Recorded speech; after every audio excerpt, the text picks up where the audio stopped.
Hi, I'm Will Corrigan, Director of Emerging Alliances here at Veeam. Joined today by one of our sponsors in ThreatLocker, by Danny Rosario. Danny, first and foremost, thank you for being here. Thank you for having me. Thank you for sponsoring. Just off the bat, what is it you'd like the audience to know about ThreatLocker, who you are, what you guys do? Yeah, so we provide endpoint security, and being a security software company, that's gonna be the forefront on our mind. So we work very much with our partners and our clients to make sure that their data is protected and that they can make sure they can grow and scale in a way that they're not targeted, in attacks and having their data breached. We have many partners around the world. We manage, a number of computers, and we implement a zero trust infrastructure for many of our clients, and they find that that's very beneficial, especially with the conversations these days, right, centered around ransomware, right, preventing that sort of attack on their data.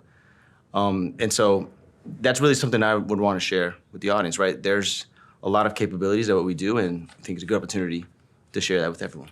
Yeah, so on the notion of zero trust, fascinated by this because zero trust is frankly only as good as what the human beings that are operating the mechanisms and the systems around can accommodate. But what does zero trust mean to ThreatLocker?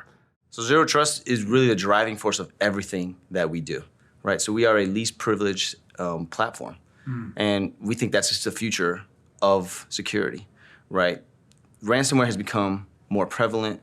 The attacks at one point were very benign, right? Very simple, right? We had maybe some emails, right? Maybe some spoof, something that was maybe even laughable, right? But now it's to the point where ransomware is putting people out of business, right? Costing people their livelihoods. So when it comes to zero trust, we wholeheartedly believe that that's gonna be the future of this space of security. Yeah. Very much so. Interesting. So, in what little I know about the technology stack, I am fascinated specifically by the application allow listing, the ring fencing, and then the storage controls that ThreatLocker has. Can you speak to anything around those three areas? Yeah, happily. So with application allow listing, right? It's not a new concept. It's not something that recently came out. It's been around for a while. But what we've really aimed to do is make that notion or that strategy, right, as approachable as possible, both technically and when it comes to implementation. And so we've really gone, leaps and bounds to make sure that we make that as easy as possible for our clients to implement and make sure that that works the way that they intended to.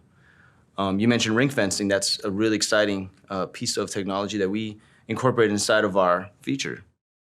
And what we really aim to do with that is allow our customers to decide how they want their applications to interact, right? It's a very powerful capability, something that there's not a lot in the space that allows for that.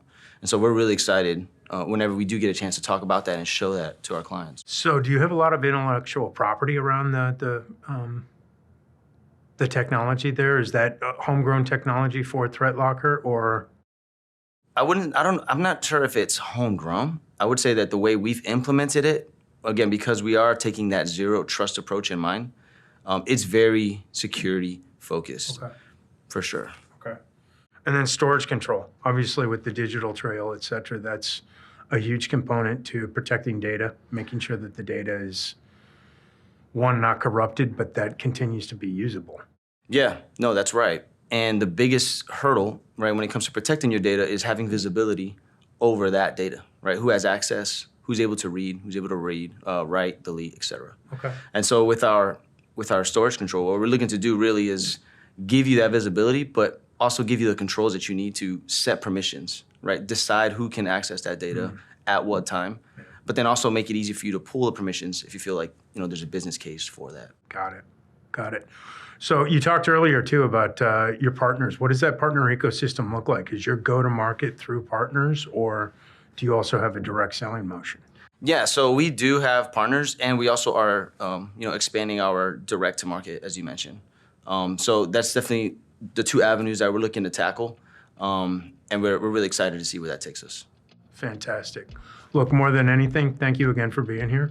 Veeam on as a sponsor, and we look forward to doing more with ThreatLocker. Thank Thanks, you. Will. Appreciate your time. Thanks.